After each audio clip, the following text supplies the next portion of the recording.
As Arsenal enter phase 4 of their project, one thing's for certain, Mikel Arteta wants midfielders. So from Declan Rice to Moses Caicedo, today we'll find out if Arsenal are closing into a midfielder from Spain. We'll also discuss the breaking news surrounding Reiss Nelson, find out about Arsenal's top wide target, discuss who Arsenal could face in the Champions League, and find out about Arsenal's upcoming announcements.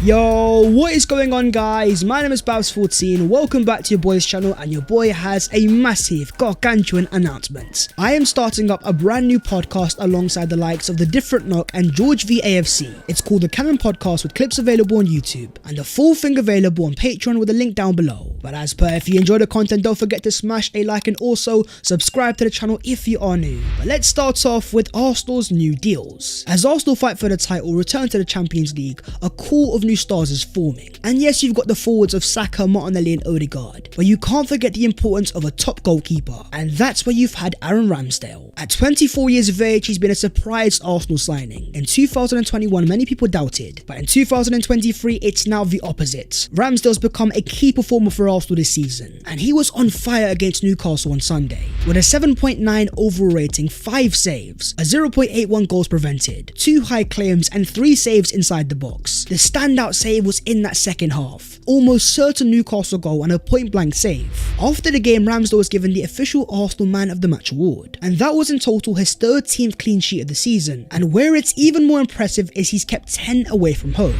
Ramsdale has become the first goalkeeper since David Seaman in 1990-91 to do so. His importance in the first team is growing, and in the past Ramsdale has stated he wants to have his entire career at the Emirates Stadium, and Arsenal are now acting.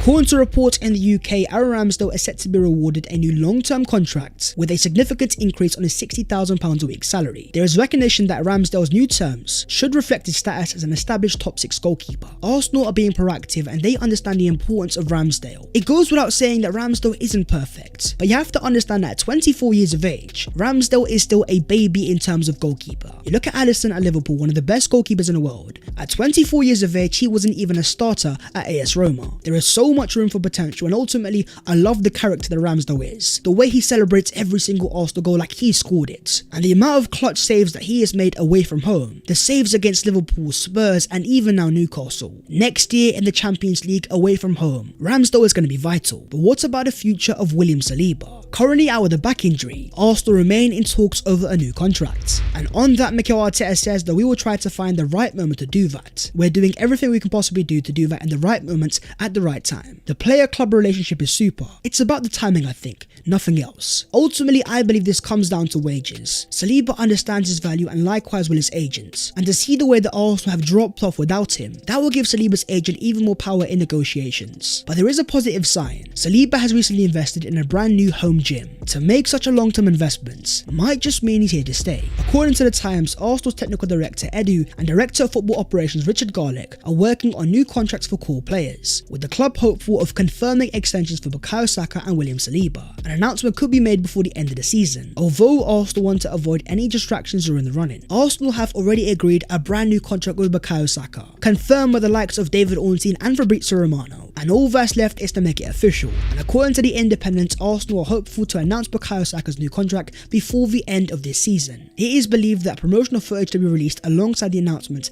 has already been completed, and it is a matter of working through the final details before the deal is finalised. The star boy is here to stay, and next year that star might shine even brighter. You look at the likes of Vinicius Jr., the way that he's performing at the Champions League level. The likes of Bukayo Saka and even Gabriel Martinelli will be taking notice, and next year playing in Europe's biggest competition, if Arsenal are able to advance to the latter stages, the likes of Saka and Martinelli will have an opportunity to announce themselves to the entire world. But there's also a potential future star, and that of course is Charlie Patino. At 19 years of age, his loan season at Blackpool is officially over. Patino says, "Thank you Seasiders for making my season at your club a special one. Your support has been amazing. I knew the place to go." The whole purpose of sending out Charlie Patino was for him to gain experience, and with 34 appearances, 28 starts, 2 goals and 4 assists. Despite Blackpool getting relegated, Charlie Patino has certainly grown. but a return to the Emirates Stadium may be unlikely, and that is because of the surprise news from David Ornstein, as he confirms that Charlie Patino is set to leave Arsenal permanently this summer, and the 19-year-old wants regular first team action, unlikely for now at Arsenal, and he prefers not to exit on loan again. The club is receptive and ready to help facilitate, as interest builds from the UK and abroad. Now this news is truly an RKO out of nowhere, no one saw it coming. The idea of Charlie Patino has always been one full of so much potential. A left-footed graceful midfielder able to drive with the ball. Only 19 years of age, scored on his Arsenal debut. This guy was meant to be special at the Emirates Stadium, but you also have to understand the player's point of view. Patino understands how far he's progressed, but also understands that at Arsenal it won't be easy. When you've got Granit Xhaka in that position,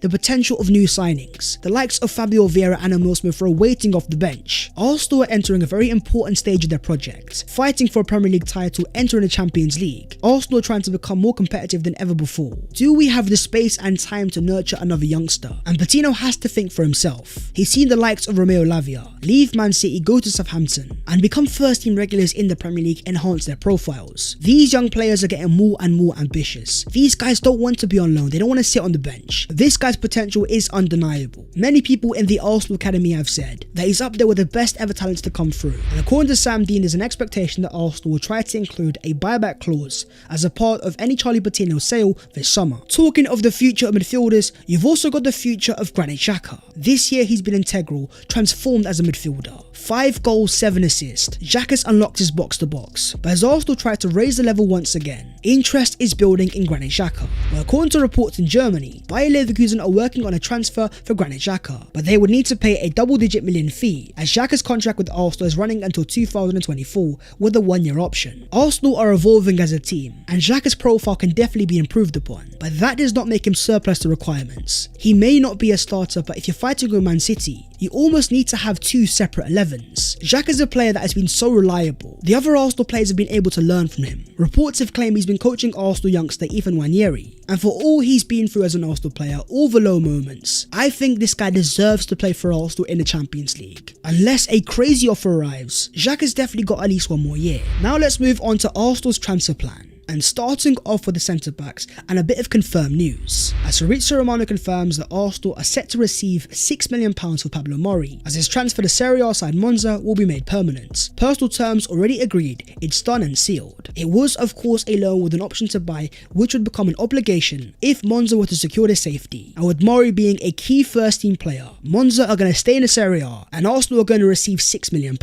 This signals the end of an era, as Pablo Mori was actually Mikel Arteta's first ever signing back in January 2020. But talking of centre-backs on loan, you've also got Austin Trusty. The USA international on loan at Birmingham has had a very impressive season, helping Birmingham keep 13 clean sheets, 1.5 interceptions per game, 2.3 tackles, winning a whopping 6.2 duels per game. At 24 years of age, there's potential, but Arsenal already have quite a few left-footed centre-backs. The first team of course has Gabriel Magalhaes, but you've also got the recent emergence of Jakub Kiwior, and according to Simon Jones, Rangers are keen to get a deal done with Arsenal for around £2 million for Austin Trusty, who is emerging as their main target. Rangers makes a lot of sense, but for only £2 million, let's not be joking. This guy has been a standout defender in the Championship, and also has a long-term Arsenal contract. Arsenal are importantly selling from a position of power. We don't need to sell the player, and we could easily demand a fee upwards of £10 million. But with 2 centre-backs potentially leaving, there's space for one to come in, and that's where you've got Crystal Palace's Mark Guehi, as reports claim that Arsenal are considering making a move for Mark Guehi this summer, who is impressed at Crystal Palace. 22 years of age with 2 years of proper Premier League experience,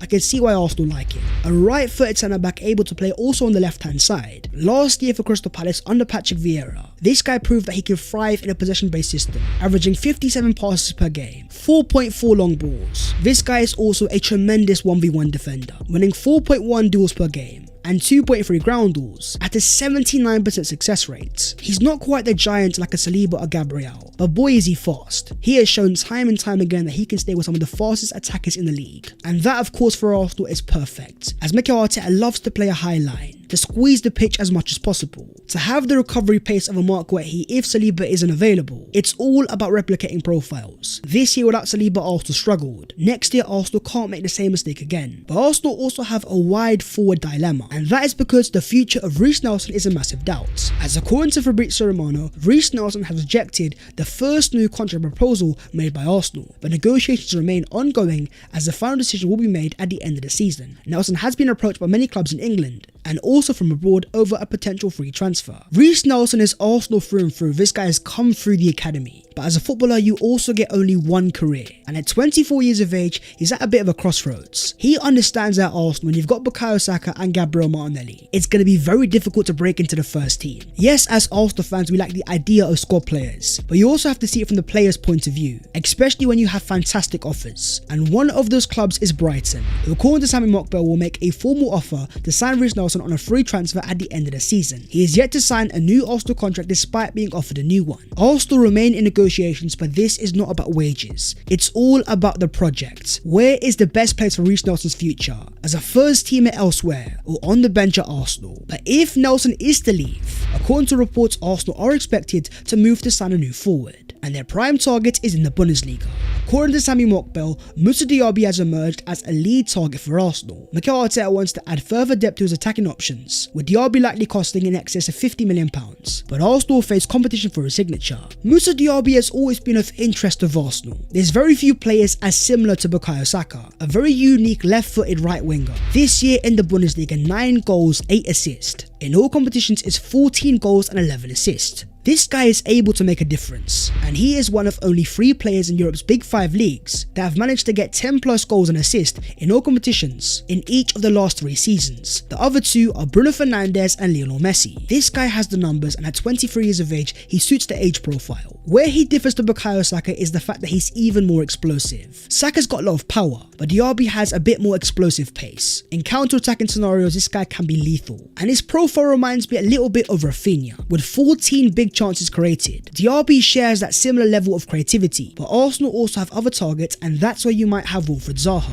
who according to Sammy Mockbell is out of contract at the end of the season and is being considered by Arsenal, but the club want to pursue a move for Diaby first before exploring a move for Zaha. Wilfried Zaha is the plan B, and alternatives are very important. The likes of Trossard, Zinchenko and Gabriel Jesus were not seen as Arsenal's first targets, but their impact has been undeniable, and that's why it's very important for Arsenal to have multiple different targets. But you also have the midfield target in Declan Rice, and as you can see, his recent form has been very consistent, and in his last game against Man United, he dropped a bit of a masterclass. A man of the match performance with 34 passes completed, 4 out of 5 dribbles and 7 out of 9 ground duels. Rice can be a number 6, but in this game, his ball carrying ability was there to be seen, constantly driving in the Man United defence, winning the ball in high areas of the pitch. It gave me a vision of him in the Granit Xhaka role, playing as our second phase midfielder, helping give balance to the midfield, and bursting forwards with his long busting runs. You can see why he's so important to West Ham and why they want to keep him, but with 1 year left on his contract, a departure seems inevitable.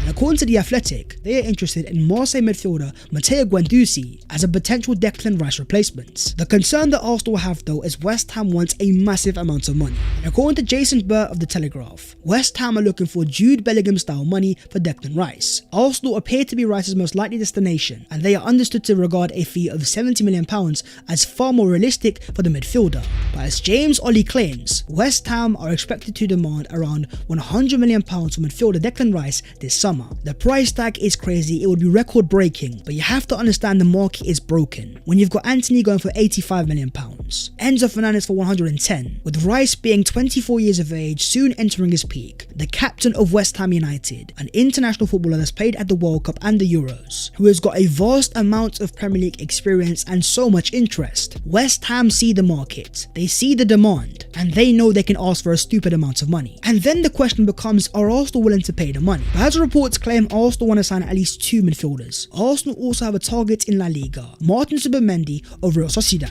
and reports Reports in Spain go as far as saying that Zubimendi is very close to accepting an offer to play for Arsenal next season. A move to Barcelona has been ruled out. Now these reports here are often reliable when it comes to Barcelona, and they claim, even though Barca like him, it seems like he wants to move to Arsenal. Even the reliable Gerard Romano says, Xavi loves Zubimendi, but his signing is out of the club's reach, suggesting that Arsenal might have a clear path to sign the Spanish midfielder. The key part here is this guy has a £55 million release clause, and to understand his profile you have to understand who he could have been replacing. For many years now, people in Spain have claimed Zubimendi is the long-term heir to Sergio Busquets, hence the links to Barcelona. He might not have the power of a Declan Rice or Moses Caicedo, but on the ball this guy has quality, able to break the lines and be decisive. He reminds me a bit of Jorginho, but with younger legs and a bit of added pace. Very close may be an overstatement, but if Arsenal want to make this transfer happen, with it being a release clause, there is no need to negotiate. As we saw with Thomas Partey, simply activate it and the player is all yours. Moving on to the other Arsenal news today. Arsenal of course are also back in the Champions League, and here are the other teams confirmed from Man City, Barcelona, Napoli,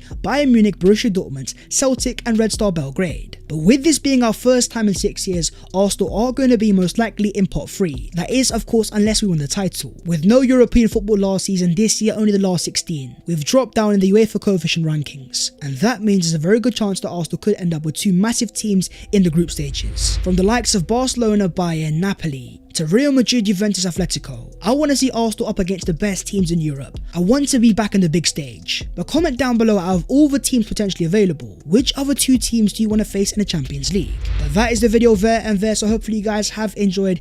If you have, don't forget to smash a like and also subscribe to the channel if you are new. If you want to follow your boy on all of the social medias, then the links are down below in the description. And likewise the links are the Cannon Pod. But that was all of today's latest Arsenal news. And with the transfer window soon approaching, things are about to get interesting, so stay tuned and I'll see you next time. Take care, in a bit.